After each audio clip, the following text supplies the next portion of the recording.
As a 15-year-old boy in Libreville, Gabon, the country in Central Africa where I was born and raised, I was very fortunate one day to learn an extremely insightful lesson. After a great game of volleyball at school, a few friends of mine and I decided to walk home one day because it was raining so heavily that we couldn't catch a cab.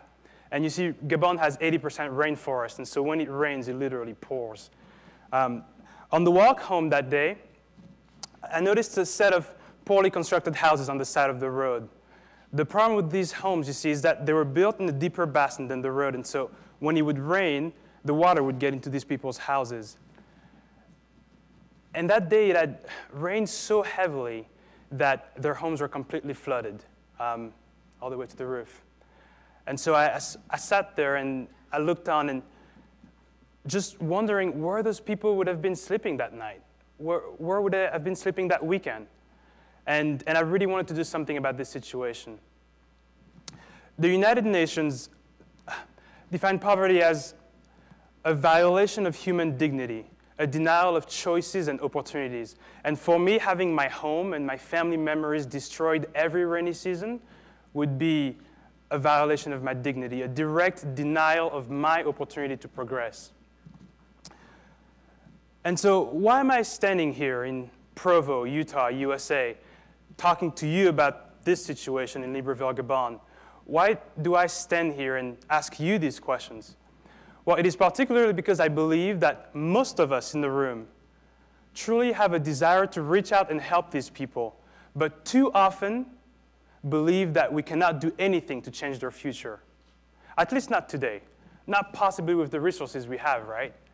This is especially true for those of you in the audience that are in the same age group as I am, poor and sometimes starving college students, but students that nonetheless truly have a desire to go and help those people have the same opportunities we have. Now, I will now attempt to introduce a framework, a very simple framework that was taught to me recently, which I hope will help us see how we can actually be of help to these people. It's a very simple framework called the law of the harvest, and it's based on the principle that we cannot get something out of nothing. Its 3 necessary steps are to understand that our desires, in this case helping those people, comes with a required price, and then to spend the time to earn that price so that eventually we can pay the price. So first, understanding the price. For me, understanding the price came that night as I was looking at those houses, and in the subsequent years when I realized that I needed to break away from the cycle of government work that had been at the center of my family's professional aspirations. Break away from that cycle in order to find a better suited career path, a career path that will be better suited to be able to be of a direct impact to those people. Understanding that I needed to sacrifice my drafted career path truly was me understanding that price. And I think most of us understand that. Now, the second and usually forgotten step, earning the price, is the one that I truly want us to focus on today. You see, earning the price means that we spend the necessary time in appropriate activities that are similar to our desire.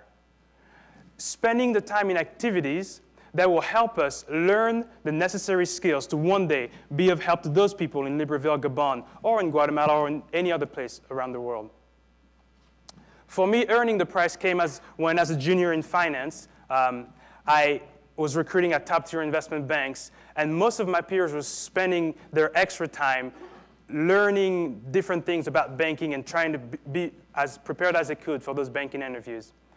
And I decided instead to be involved in social entrepreneurship and impact investing, which are ways to alleviate poverty and promote self-reliance through regular investing methods. I spent countless hours, very precious hours as a rising senior in those fields, trying to learn how to alleviate poverty. Sometimes I stayed up all night trying to finish projects. I accepted lower grades on my exams and ultimately decided to forego the opportunity to stay on the dean's list for my final year. That was earning the price, spending the time, truly learning these things that I would then need to be of an impact in Gabon. Now, the third and final step, again, paying the price, is very simply what you and I always think about, actually going and helping those people. And for me, it will be sticking with that career, that career path that is so different from the one that was more financially rewarding that I had chosen in the first place. I hope that you and I never allow anyone to go even a day without their dignity.